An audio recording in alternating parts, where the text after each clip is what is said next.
Bem, olá, pessoal, boa tarde a todos que nos acompanham aqui no Nova Economia.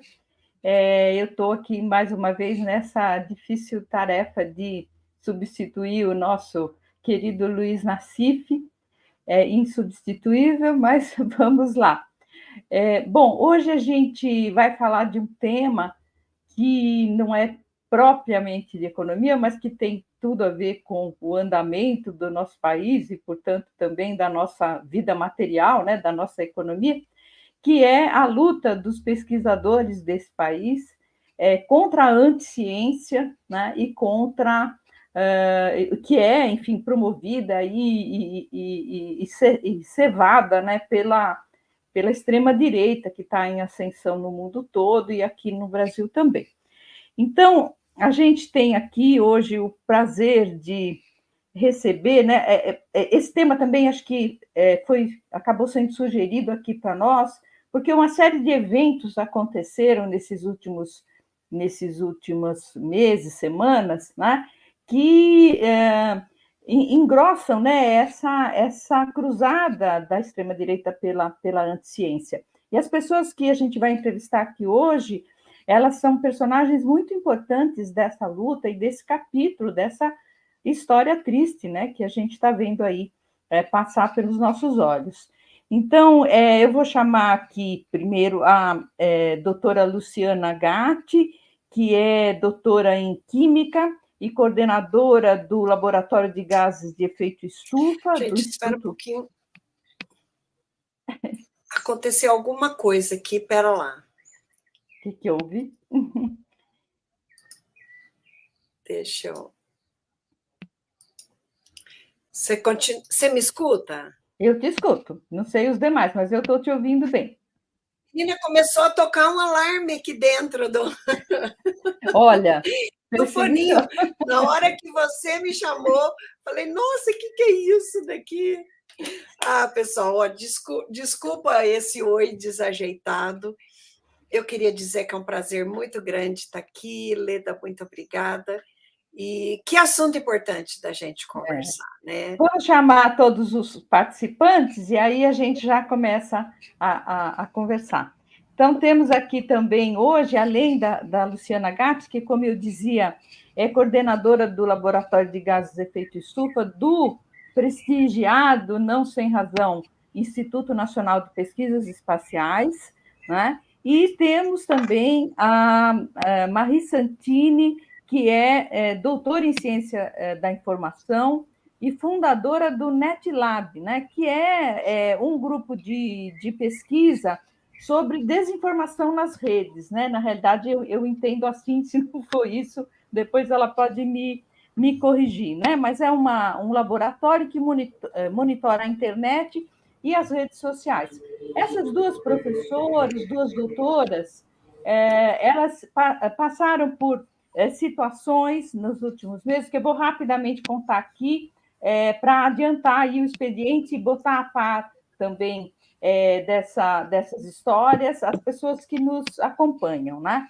A doutora Luciana Gatti, ela afirmou numa entrevista que a maior parte dos incêndios, né, que estavam que o Brasil dos quais o Brasil foi vítima nos últimos meses, eram incêndios provocados, enfim, incêndios que tinham por trás de si, na maior parte dos casos, o agronegócio, os interesses do agronegócio. Bom, ela foi advertida pelo secretário de Agricultura do Estado de São Paulo, o senhor Guilherme Piai, né, que inclusive fez requerimentos para o Ministério da Ciência e Tecnologia, pedindo explicações sobre isso e etc., e disse que as declarações dela eram criminosas.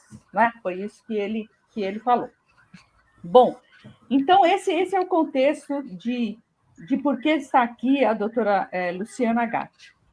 A doutora Marie Santini, por sua vez, né, fez um estudo sobre a pendenga aí entre o Elon Musk e o nosso ministro do STF, Alexandre de Moraes, né, mostrando que 40% dos perfis que apoiavam o Musk na rede X, né, eram perfis inautênticos, né? Eram perfis que, na realidade, eram máquinas, eram bots ou robôs, né? Como se diz, que estavam por trás daquilo. Bom, em função disso, né? E de outras coisas, como, por exemplo, como eles monitoram desinformação, né?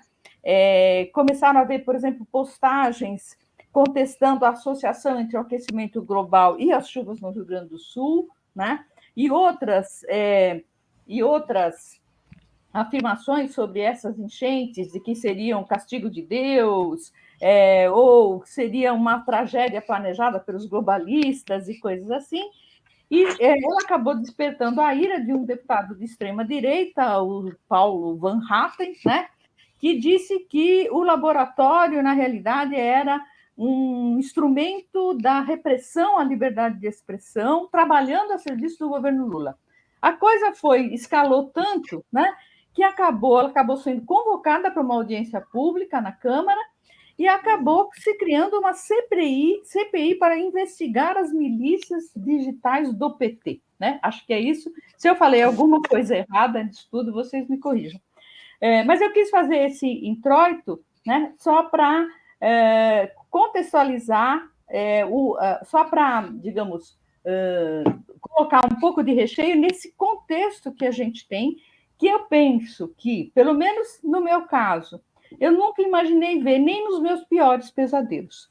Então, eu queria começar esse bate-papo aí pela Luciana ou pela Marie, para me dizerem o porquê que vocês acham que a coisa chegou nesse ponto. A gente sabe que não é só aqui, a gente sabe também o que acontece nos Estados Unidos, né? Mas, assim, como é que vocês enxergam essa evolução que foi para esse lado tão sinistro assim? Acho que eu começaria por aí. Eu queria acrescentar um aspecto. Você não vê a extrema-direita ir assim para o lado de homem. A extrema-direita é covarde, porque quem vai em cima de mulher com toda essa agressividade é covarde. Vamos começar pelo secretário da Agricultura do Estado de São Paulo. O cara é secretário da Agricultura e vê as lavouras do estado de São Paulo queimando com fogo provocado. O cara está furioso atrás dos criminosos que tacaram fogo na lavoura que ele tem que cuidar? Não, ele chama de criminosa cientista, que afirma que aquilo tem por trás uma organização que não é pequena, porque em um único dia quase 1.900 focos de incêndio no estado de São Paulo, em um único dia. Não é 5 gato pingado que se diz do IPCC que fez aquilo, obviamente. Então, e um monte de gente falou isso. Por que é a cientista que é criminosa? A mesma coisa a Marie. Vários pesquisadores estão por trás disso, mas é em cima da mulher que eles vêm com uma super agressividade, né? Então, assim, é de uma covardia, né? Você vai naqueles que você julga terem menos condição de te enfrentar. É uma outra característica da extrema-direita. Agora, eu queria lembrar que os nazistas mataram muitos cientistas, professores, queimaram muitos livros, porque ao totalitário não interessa ter pessoas críticas, bem formadas, uma população que tenha condição de olhar, julgar e concordar ou discordar. O que interessa para a extrema-direita, a gente diz, né, o novo nazismo aí que se planta, é a educação o mais cachapante possível, né? Nós temos no estado de São Paulo até o uso de inteligência artificial para dar aula, o que é lamentável, né? Então a gente vê que se busca um cidadão cada vez menos crítico, cada vez mais fácil de engolir essa realidade que eles inventam, que não existe, mas que o pessoal obedientemente aceita lá no WhatsApp, que chegue na palma da mão aquela realidade inventada que eles fabricam, né? E o cara facilmente ali é dominado. Gente, é muito distopia, né? Eu sempre me lembro de um livro que eu li, eu era criança, chamava O Admirável Mundo Novo. E era isso, né? Era um mundo completamente inventado. É muito distópico, né? E eu percebo assim, no meu caso, eu já vinha sendo monitorada, porque eu mal comecei a falar e a ligação caiu. Eu falei a palavra mágica Tarcísio, a ligação caiu. Eu também estava num hotel com a internet muito ruim, eu estava em Belém do Pará. Mas assim, eu comecei a falar, o pessoal estava filmando, e foram segundos só, né? Que eu falei, a ligação caiu, depois demorou para conseguir restabelecer. E assim, o programa foi entre 7 e 7h30. Até eu conseguir de novo o contato, demorou um monte. No dia seguinte, de manhã, os senadores da extrema-direita já tinham convocado a ministra com ofício de dois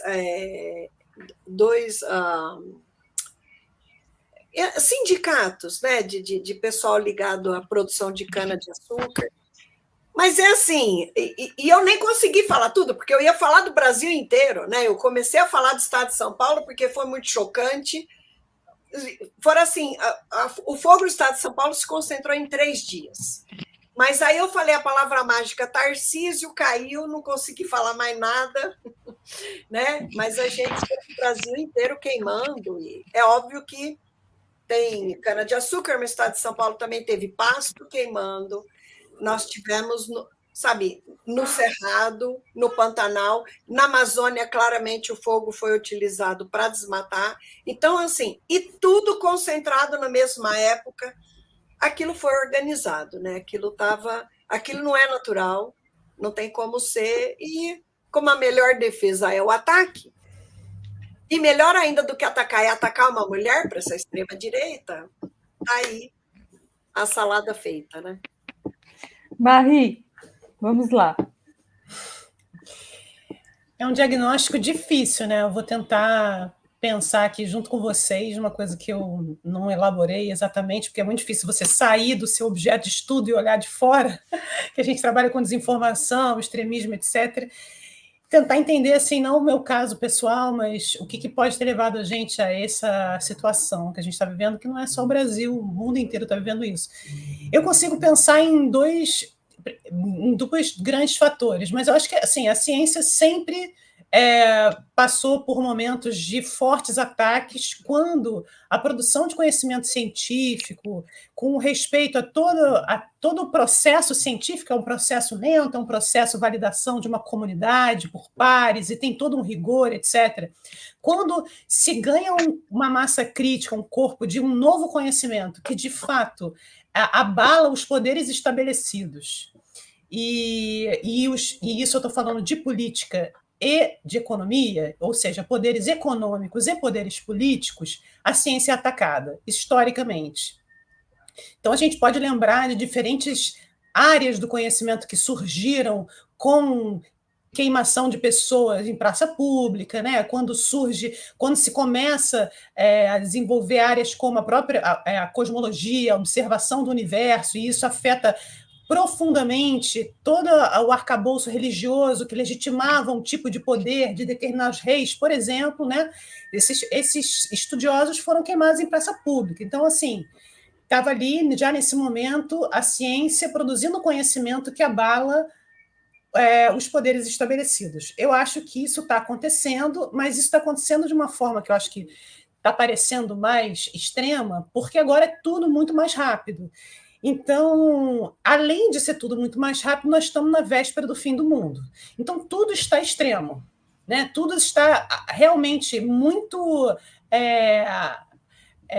sobressalente, assim, o ódio está mais explícito, a violência está mais explícita, esses grupos estão aparecendo mais porque a gente está na véspera do fim do mundo.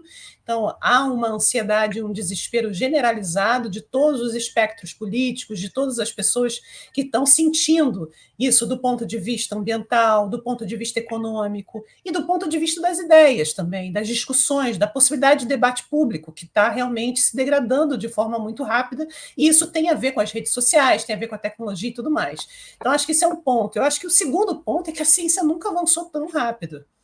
Então, a velocidade com que a ciência, com que se faz ciência hoje, eu acho que isso ficou muito explícito com a pandemia, onde a população começou a assistir a ciência sendo feita ao vivo, os erros e acertos, os testes e a demanda pela ciência.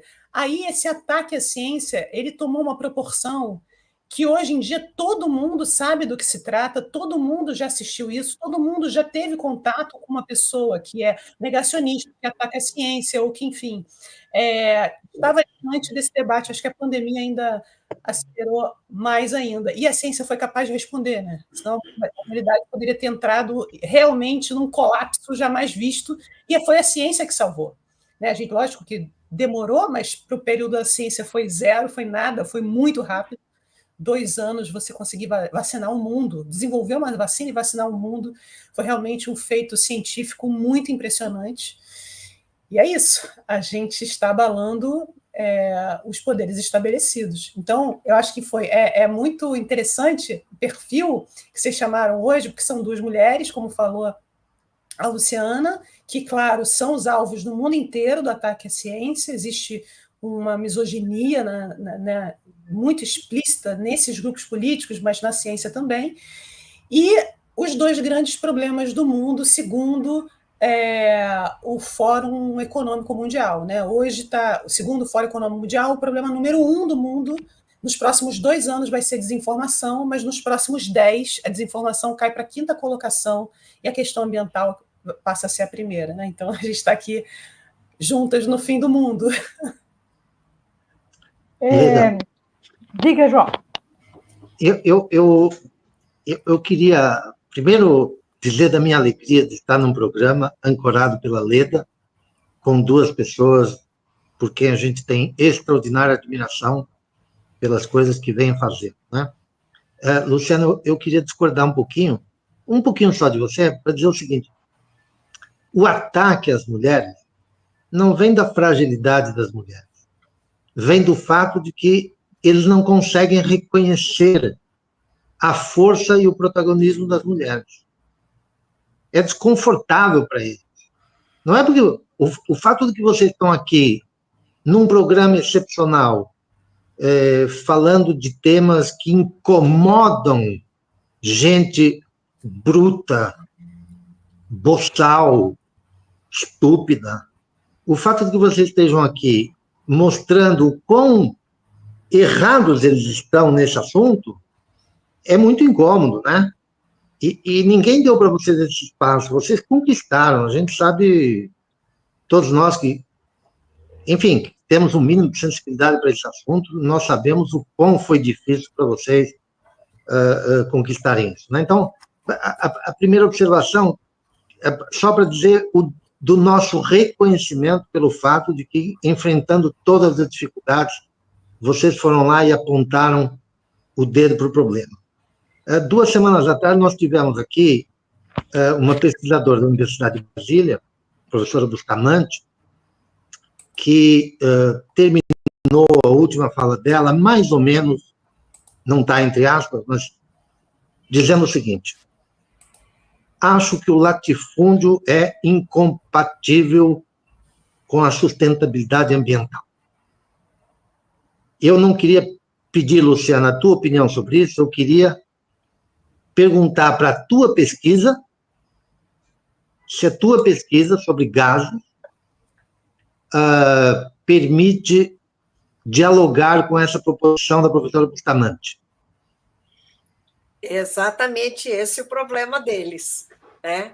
Porque eu tenho dito muito, né, na pesquisa, que o desmatamento é o maior problema do Brasil hoje.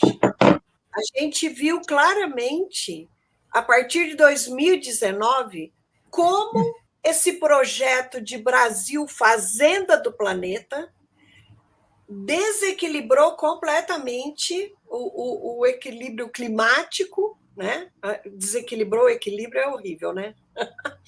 Mas como a aceleração do desmatamento a partir de 2019 acelerou os eventos extremos também no Brasil, matando brasileiros. Olha só, até 2018, existiam eventos extremos ocasionais e se tinha de 60 a 70 mortes por ano. Entra Bolsonaro com o seu ministro do meio ambiente, bem entre aspas, né? E passa a boiada e o desmatamento extrapola no Brasil inteiro, não só na Amazônia, foi no Brasil inteiro. E a gente teve a elevação do número de mortes para 300, só no ano de 2019. Quando chega em 2022, está batendo quase 500. Não é uma coincidência.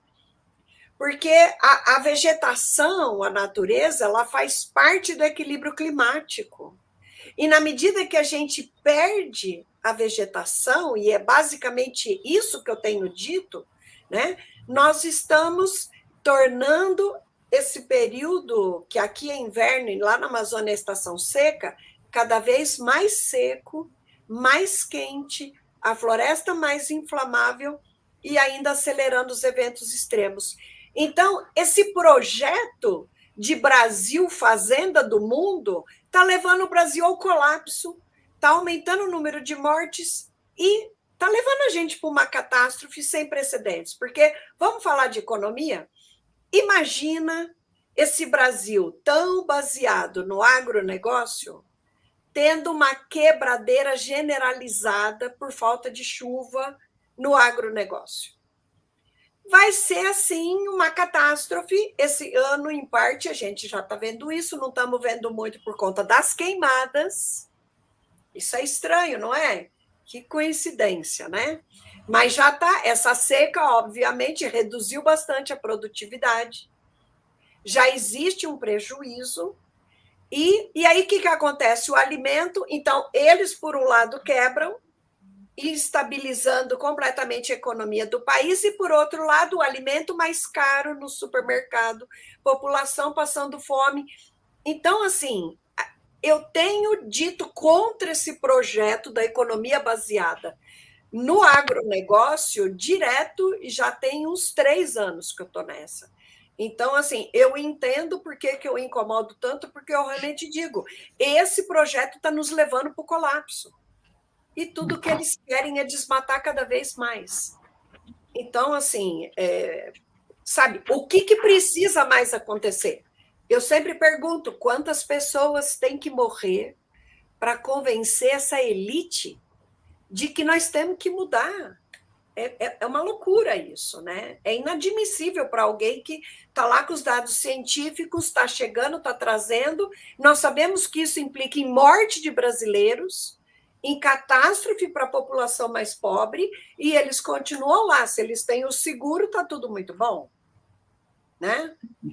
Assim, é um capitalismo selvagem, né? E é inadmissível. Eu queria entrar... Posso, Leda? Claro. Nesse ponto exatamente que vocês estão levantando, a gente está falando uma coisa muito curiosa, né? Como a Leda lembrou, esse aqui é um programa muito dedicado à economia, mas a gente vê essa interface da desinformação, esse ataque da extrema-direita, que é uma coisa articulada mundialmente, que é para criar confusão mesmo, para tornar mais difícil você ter certezas e, portanto, lutar contra interesses poderosíssimos. O caso que a professora sofreu de uma tentativa de intimidação no secretário da Agricultura, porque ela estava afetando interesses poderosos econômicos, né? É um caso exemplar. A gente teve recentemente também em São Paulo um evento que também envolveu cientistas, né? A Laura Bonassa e qual era o nome da outra? Acho que é Ana, alguma coisa. Ana Bonassa e a Laura Marise, né? Que elas mentiram um nutricionista, um desses vários que pulularam na pandemia, um nutricionista, André Lança, parece o nome dele, que dizia que a diabetes era uma questão de vermes e receitava remédios que só agravariam e poderiam levar à morte pessoas que tinham a doença. E a Justiça de Primeira Instância em São Paulo deu grande causa para ele. alegando que a atuação das cientistas era contra a liberdade de informação e que era calúnia, etc. e tal. Então, a gente vê que existe espalhado no judiciário, nos setores econômicos, gente, no mínimo, leniente, no mínimo, conivente com esse tipo de desinformação. E aí eu queria falar um pouco da minha alegria de ter, nessa nossa mesa de hoje, além de ter a Leda comandando, que é muito melhor do que eu, ou João Furtado, para tocar, como ela apresentou bem aí a atuação de vocês. A alegria por ter a Marie Santini, porque ela é da ECO FRJ, onde eu estudei no Rio de Janeiro, e eu vejo uma coisa que me incomoda muito, quando a gente vê um debate, uma discussão sobre verbas para a educação pública, tem um debate de que os países que deram certo é porque jogaram dinheiro somente em exatas ou em atividade, em disciplinas que se querem ciência, como é o caso da economia. E a gente tem, numa escola de comunicação, um trabalho fenomenal, fundamental, que ataca essa questão da desinformação, que pode criar e gerar prejuízos econômicos gravíssimos. Por isso que eu queria pedir um pouquinho para a professora Marie Santini, para falar um pouco o que é esse trabalho de pesquisa em cima da desinformação e das dificuldades que eu tenho certeza que você deve estar sofrendo de recursos para fazer essa pesquisa, para poder levar à frente esse trabalho dentro da universidade. Obrigada, Sérgio. Que bom, assim, tão maravilhoso encontrar alunos da ECO, assim, né? Eu tenho um amor muito especial pela escola, porque eu também fui aluna de graduação, fui aluna de doutorado e hoje em dia tenho o prazer de ser professora, assim, tenho realmente um carinho muito grande pelos alunos que passam pela nossa escola, que são alunos muito, muito interessantes. Bom, são muitas perguntas, eu não sei se eu vou conseguir resumir aqui, mas vou falar um pouquinho do que a gente estuda e as dificuldades que a gente está tendo, que eu acho que tem uma discussão muito interessante que tem a ver com essas dificuldades, e um pouco com o que você falou. Bom, a gente vem estudando desinformação já há bastante tempo. Na verdade, eu fundei o laboratório em 2013 para estudar redes, né? O nome do laboratório é Laboratório de Estudos de Rede e de Internet, Estudos de Internet e Redes Sociais. E desde 2013 a gente veio acompanhando o fenômeno, inclusive de junho de 2013 no Brasil. Eu vinha monitorando a constituição de uma discussão e de um grupo político, de vários grupos políticos nas redes, e eu estava tentando entender, porque até aquele momento as discussões sobre redes sociais eram muito focadas no campo da comunicação, na questão do consumo cultural, ainda vinha toda aquela tradição do campo mesmo, da área de comunicação, de estudar a indústria cultural, de estudar o consumo cultural e entender isso, né, a partir das diferentes correntes e filósofos, a corrente americana, a europeia, etc. E a gente sempre discutiu, de alguma maneira, o desinteresse político, né? Isso não só na comunicação, mas nas ciências políticas, na sociologia, o desinteresse político, etc. Eu acho que não se imaginava que as redes sociais iriam virar arenas de disputa política. Isso não era uma coisa que se esperava no início dos anos 2000, né? O início dos anos 2000 era uma discussão muito de pirataria ainda, que é uma discussão da indústria cultural. Em 2013, a gente começou a mapear isso, e é quando eu fundei o laboratório, justamente porque eu tive uma intuição de que isso seria uma agenda de pesquisa do futuro. Então, comecei a monitorar isso e comecei a ver como que uma rede conservadora começou a se estruturar nessas redes e mobilizar jovens. E jovens que estavam indo para a rua, inclusive sem entender muito bem que eles estavam, de alguma forma, se radicalizando, e que, na época, a gente não conhecia essa radicalização da direita, a minha geração não conhecia essa radicalização, então achava-se que a gente estava indo para a rua para radicalizar para a esquerda. Então, assim, a gente estava achando que o governo não era esquerda de suficiente. Mais ou menos isso, mas isso estou falando da geração, tá? Mas os nossos dados mostravam o oposto. Os nossos dados mostravam uma direita conservadora que se aproveitava de uma determinada crise para se estruturar digitalmente. E aí, isso até foi uma questão para os alunos que participavam, que eram bastante politizados, e eles tinham uma contradição entre o que eles sentiam politicamente, que era uma vontade de ir para a rua, uma vontade de participar, uma geração que não queria ser uma geração de sofá, com a pesquisa, né, a iniciação científica que eles começaram comigo, que hoje eles são alguns são doutores, outros pós-doutores, outros não seguiram a academia, mas já tem muito tempo. E essa contradição entre um sentimento, uma emoção mesmo, estava envolvendo eles, e a ciência, e os dados, né, e aquilo que a ciência tem de mais maravilhoso, que é nos surpreender, você descobre coisas, né? Então, a gente começou a ver isso, e aí, em 2016, a gente passa a estudar desinformação, porque, de fato, isso passou a ser uma agenda, não só aqui, mas principalmente no campo de comunicação nos Estados Unidos, que é acho que é o país que mais produz ciência no mundo ocidental e que influencia muito a academia, como toda a área de comunicação, especialmente. Então, a gente começou a estudar a desinformação, estudando ali o fenômeno do Trump, e tudo indicava que isso passaria a ser uma agenda também aqui no Brasil. Bom, então a gente começou a estudar em 2017 isso, a gente estuda isso até hoje, e eu acho que é uma coisa importante das pessoas entenderem que desinformação hoje, a gente evoluiu nesse estudo, né? Mas a desinformação hoje está muito claro que é uma indústria. Ela dá dinheiro. A gente está falando de um mercado, quase que fosse um mercado paralelo, porque ele não tem regulação. Então, quando você trata de um mercado, e aí vocês são economistas, podem saber melhor do que eu, quando o mercado cresce muito rápido e cresce desregulado, né, e ainda globalmente, empresas que conseguem, e grupos, né, organizados que conseguem crescer assim globalmente sem regulamentação, quando a gente vê o problema, fica muito difícil de lidar, né? Ele é uma indústria mesmo, uma indústria de bilhões de dólares. Então, as pessoas acham que desinformação é site de fake news, é uma questão eleitoral, e não tem nada disso. É lógico que a política... Por que eu contei essa história? Porque a política foi o grande laboratório dessa indústria. É onde você consegue experimentar melhor, e porque você também consegue experimentar uma coisa que nas ciências sociais é muito rara, de você conseguir entender causa e efeito, ou seja, como a eleição ela termina e depois tem um ganhador, fica mais fácil de você tentar entender o que funciona, o que não funciona para manipular, quais são as táticas que melhor agregam, que influenciam um grupo, determinados segmentos. Então, a eleição é um laboratório perfeito, porque você consegue produzir estatística sobre esses experimentos. Mas a desinformação, o mercado é infinitamente maior, e eu vou dizer uma coisa para vocês. O mercado de desinformação ele é maior na área da saúde. A saúde, se você for ver todo esse mercado de publicidade, venda de produtos, todos eles que usam todas as técnicas de desinformação, isso é um mercado muito gigantesco. E aí, você pensa só, vou dar só um exemplo. Imagina que um anúncio na televisão...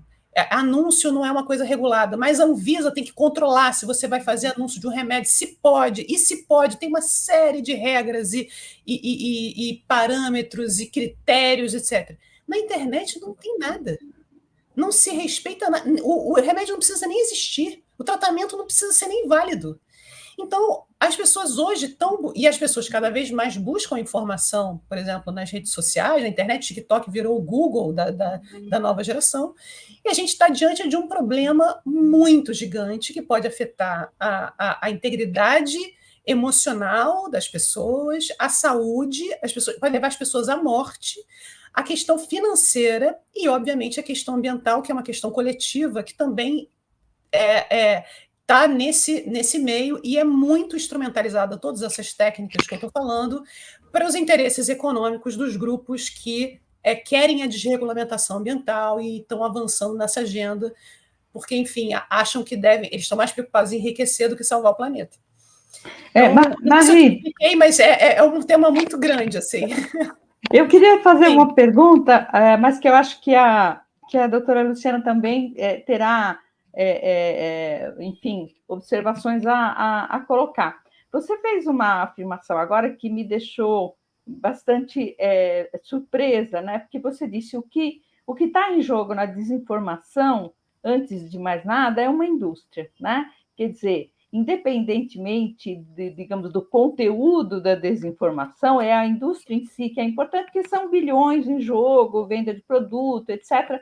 E você citou inclusive aí a indústria de desinformação relacionada à saúde, né? Que tem justamente esse tal caso aí da diabetes, né? Sendo provocada por vermes, enfim, toda essa história que a gente também relatou aqui, né? Agora, apesar disso, quer dizer, por exemplo, quando você tem, no caso da discussão lá sobre as enchentes no Rio Grande do Sul, né? Quando você começa a ter postagens desvinculando, por exemplo, o aquecimento global, né, desses eventos climáticos extremos, como os que provocaram as enchentes no Rio Grande do Sul, não há aí também, por exemplo, por trás disso, o interesse do agronegócio enquanto setor e não da indústria da desinformação? Acho que a doutora Luciana também tem o que falar, porque, enfim, interessa esse tipo de associação, porque aí desvincula do desmatamento, né? Quer dizer, tá certo? Quer dizer, a chuva não tem nada a ver com o aquecimento global, a chuva é porque castigo de Deus, ou porque no Rio Grande do Sul tem mais terreiro de Umbanda, ou tem mais adeptos da religião afro em percentagem da população, sei lá, essas tantas, enfim, afirmações estapafúrdias que apareceram aí, né? Então, eu fico um pouco assim, será que não precisa qualificar um pouco essa afirmação? Eu até agradeço, assim, essa sua informação, viu, Marie? Não sabia, assim, que tem essa gigantesca. Imaginava que sim, no caso de alguns produtos e tal, né? Mas que, de repente, fosse tão forte, assim, né? A ponto de você, que é uma estudiosa do assunto, fazer esse tipo de informação. Então, eu queria que vocês duas, aí talvez começando agora pela Luciana, a respeito disso. Você pegou um ponto super importante, né? Você pega, por exemplo, o caso do Rio Grande do Sul. A gente tem um agronegócio. Gente, foi muito sintomático. No dia que teve lá a primeira reunião, estava, né, as autoridades do Rio Grande do Sul, prefeitos, associações e governador, presidente Lula, inúmeros ministros, e vem o presidente de um sindicato, da Associação dos Produtores Rurais do Rio Grande do Sul, aquela tragédia enorme, e ele orgulhoso, dizendo que o Rio Grande do Sul tinha voltado a ser o segundo estado de maior produção agrícola. E eu fiquei chocada de ver que ele não relacionou o que estava acontecendo exatamente com esse fato, né? E você vê isso agora, o agronegócio até vindo pedir indenização, porque estão tendo prejuízo com as mudanças climáticas. Mas, veja, eles vão querendo cada vez mais área para plantar para ter o lucro. Só que é exatamente esse movimento que está provocando os desastres. O governador do estado do Rio Grande do Sul fez o que o Congresso Nacional está querendo fazer. Tirou as proteções ambientais, foram mais de 400, né? E pode plantar ou pavimentar ou construir lojas da Havan em área de proteção permanente. Quem não lembra da imagem daquela enorme Havan, né? Onde a gente só via o telhado, aquilo foi construído numa área de proteção permanente, à beira do rio. Ela existe exatamente para quando a água sobe, ela tem aonde permear.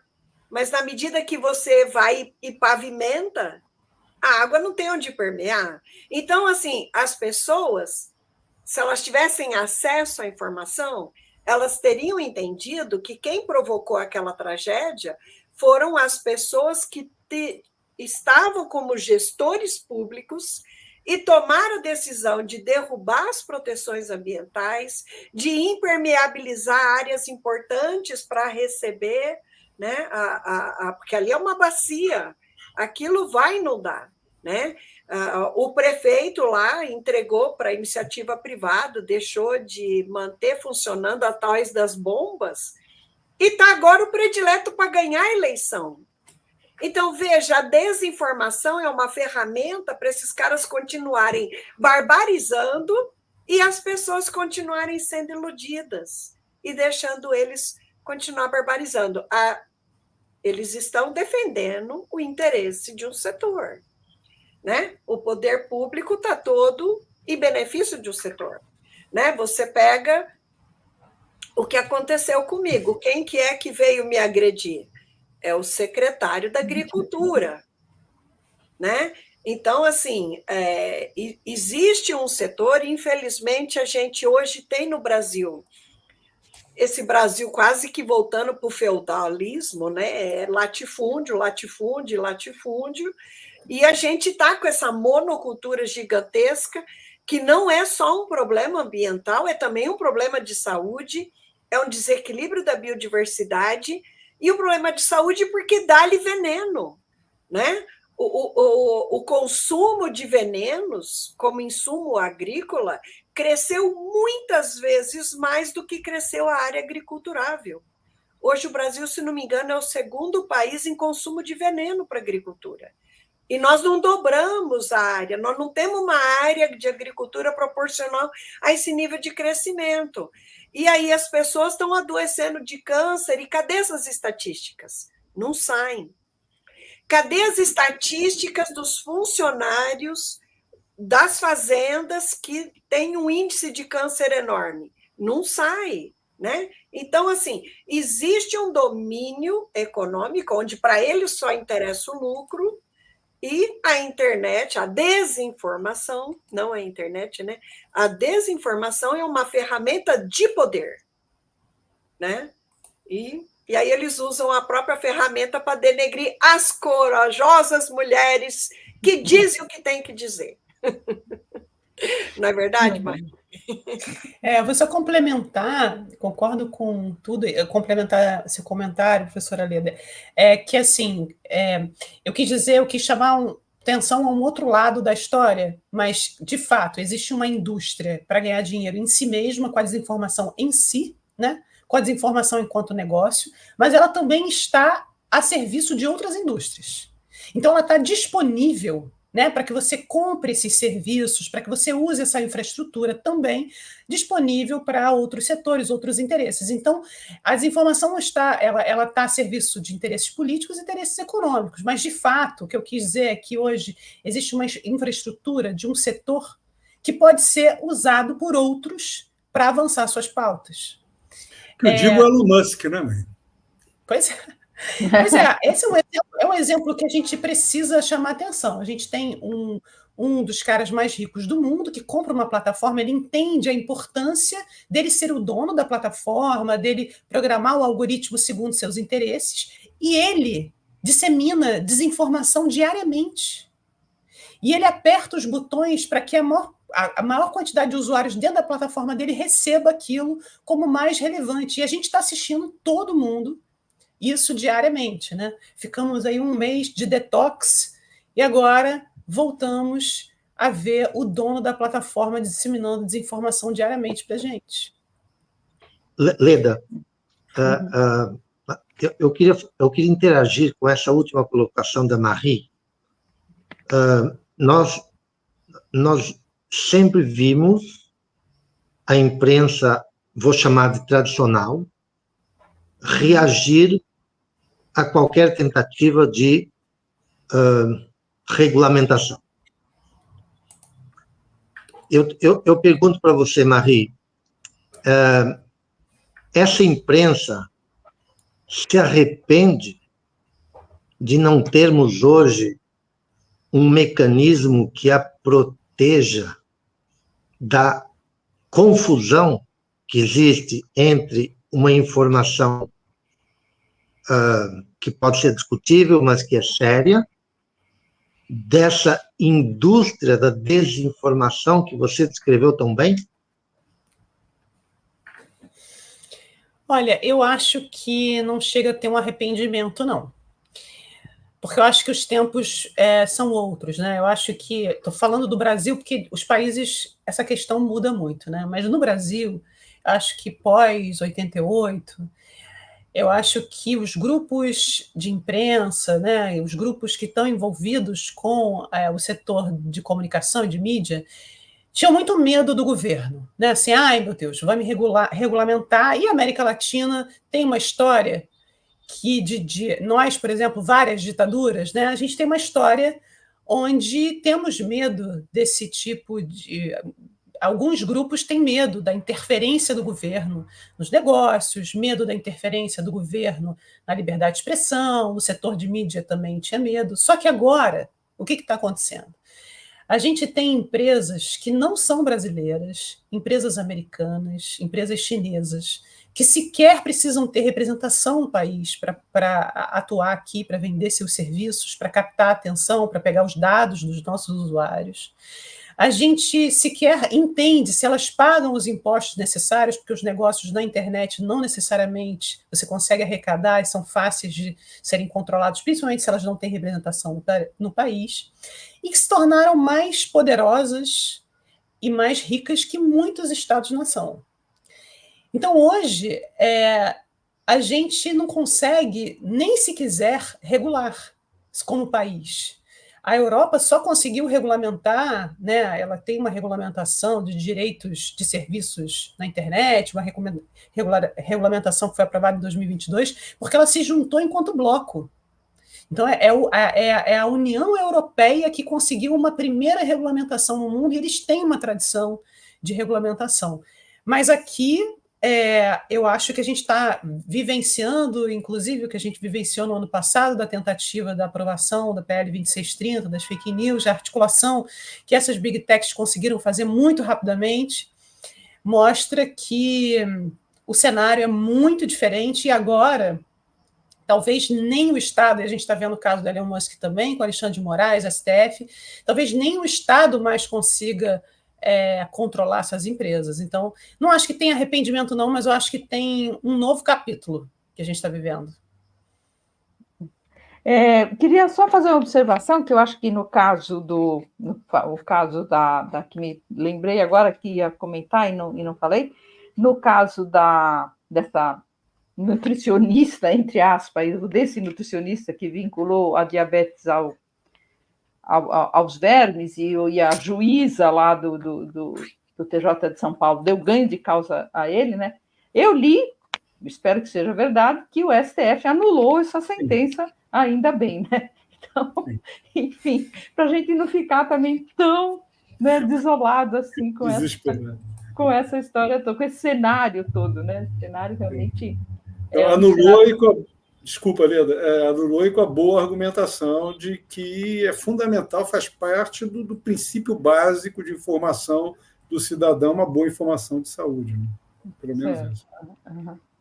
É isso aí. Bom, eu acho que a gente já tratou aqui de vários temas, né? Mas eu queria ainda levantar mais uma questão, que é a seguinte. Eu sou formada em comunicações também, eu fiz economia e fiz comunicações, né? Fiz jornalismo e comunicação com especialização em jornalismo. Nunca atuei e tal, porque depois fui de vez para a área da economia, mas tenho essa formação. E eu fiz a ECA USP, e a gente, assim, nem sonhava com o mundo tal como a gente tem hoje, né? Informação, para a gente, era aquela mídia, né? A mídia era, como é que a gente falava? Era escrita, falada e televisiva, tinha uns termos, assim, talvez o Sérgio Léo lembre, mas eu sou mais velha que você, acho que tem, enfim, mais antiga ainda os termos, né? E agora, enfim, hoje a gente tem um mundo aí aonde a mídia escrita, a mídia televisiva perdeu espaço completamente, né, para esse mundo digital, das redes sociais, né, e tudo mais. E daí eu penso que daí vem também toda essa dificuldade, né? Quer dizer, a gente sabe que, por exemplo, até no caso das descobertas no plano da biologia, por exemplo, também acontece isso, o direito corre atrás, né? E corre atrás, porque vão surgindo as novidades que enfim, não encontram um ambiente institucional parado para aquilo, porque não se podia prever que aquele negócio ia nascer, né? e aí o direito tem que correr atrás e tal. Então, acho que a dificuldade também, essa dificuldade a qual se referiu a Marie, né, de haver essa regulamentação, também deriva disso, né? Quer dizer, são cenários novos que eu falei de quando eu fiz a faculdade, décadas atrás, mas há muito pouco tempo tampouco se previa, né, que a coisa ia ganhar essa dimensão que ela tem hoje. Então, eu pergunto assim, será que a gente também não está tão pessimista, porque, na realidade, não deu tempo desses digamos, dessas instâncias sociais que sempre correm atrás, como o direito, por exemplo, ainda se apropriarem disso e tal, e, ao mesmo tempo, isso também não tá vinculado, que é uma coisa que a gente estuda muito, pelo menos na economia política, né? O que a gente chama de um processo de centralização de capitais, em que você tem a criação de corporações que vão crescendo muito, né, ao longo do tempo. Eu li tem uma informação sobre, por exemplo, a indústria de sementes. Há uns 14 ou 15 anos, a indústria de sementes no mundo, né? A gente tinha acho que 14 empresas, se não me engano, não, 10 empresas que dominavam esse setor, e hoje a gente tem 2. Quer dizer, você tem e isso é um processo que ocorre em vários setores, né? Esse setor da tecnologia, etc., ele já nasce gigante, né? Ele já nasce com as grandes corporações, é uma coisa que nasce meio junto, quer dizer, esse espaço todo da internet e das redes já nasce com as gigantes corporativas da informação, né? Enfim, então, será que a gente também não está tão pessimista? Por um lado, eu acho que a gente está um pouco pessimista porque a gente ainda não deu tempo dessa coisa andar. E agora, de outro lado, olhando pela economia, eu acho que vai no sentido que é o pior possível, porque, enfim, é de difícil também controle e regulação do ponto de vista econômico, que é a formação das grandes corporações, né? Fiz um brainstorm aqui, joguei um monte de coisa, mas, enfim, queria ouvi-los aí um pouco a respeito disso. Eu acho que tem um ponto que é interessante, que é o seguinte: na verdade, essas empresas estão aí há mais de 20 anos, né? E elas justamente viraram grandes corporações porque não existia nenhuma regulamentação. Então, esse quase monopólio, né, de cada uma em sua área, esse mercado ultra mega concentrado, ele foi se viabilizando porque justamente elas encontraram avenidas abertas, livres, sem nenhuma regulamentação, e a gente já passou aí 20 anos, né? Então, acho que isso tem um problema, e eu acho que a gente está se dando conta das consequências agora. Mas aí, enfim, eu fico refletindo assim, sobre essa situação e fico pensando que, claro, a gente vai enfrentar cada vez mais tecnologias que surgem, que a gente não sabe as consequências exatas, que não tem regulamentação, e como é que o direito, como é que a regulamentação vai correr atrás, né, e vai conseguir acompanhar o fato social. Mas tem áreas que a gente, por não saber a consequência, a gente impede para deixar a ciência avançar, para que depois a gente possa regulamentar. Vou dar um exemplo. Já existe hoje tecnologia, né, de inteligência artificial para que os carros dirijam sozinhos, para que a gente não precise de motorista. Só que o direito, por exemplo, não conseguiu resolver problemas do tipo: mas e aí? E se o carro atropelar tiver pessoas ali, uma confusão, e ele escolher atropelar uma mulher grávida ao invés de atropelar uma velhinha? O carro tomou essa decisão e isso vai para um tribunal. Quem é o responsável por essa decisão? Quem fez o algoritmo do carro? É o dono do carro? É a empresa que você comprou? São discussões, né, filosóficas do direito, que, por a gente não ter solução e por ter medo do que pode acontecer com esses carros automáticos, a gente tem a tecnologia, mas a gente não permite que os carros todos tenham isso. Então, isso está sendo controlado para que a gente possa, na medida que vai entendendo as consequências, a gente possa ir usando essa tecnologia de forma mais cautelosa. Eu acho que a gente deve ter uma atitude desse tipo, né? Quando a gente fala, estou falando do campo da comunicação, das redes sociais, isso deveria caminhar dessa maneira. Então, a gente está vendo aí, por exemplo, regulamentação de bets, de coisas que envolvem tecnologia e comportamento social. A gente intui que vai ser absolutamente catastrófico, mas é óbvio que a gente não tem pesquisa ainda, porque não deu tempo de fazer a pesquisa. Mas se você consultar os acadêmicos dessa área, eles vão dizer, olha, perigoso, alerta vermelho, então deixa a gente pesquisar um pouco mais, para a gente ver como que poderia ser feita uma regulamentação que a gente, de alguma maneira, pudesse dar conta do risco sistêmico ou dos possíveis problemas que isso pode acarretar. Então, de alguma forma, a sociedade tem que acreditar nas ciências, né? E não só na ciência que desenvolve tecnologia, algoritmo, inteligência artificial, etc. Existem outras ciências que podem contribuir para a gente tomar as melhores decisões, as ciências sociais, as ciências humanas, as ciências da biologia, da química, a questão ambiental, etc., para a gente ir tomando decisões. O que a gente foi vendo ao longo dessas décadas é isso um pouco que o Sérgio falou, um imperialismo das ciências exatas, como se fossem as únicas ciências, né?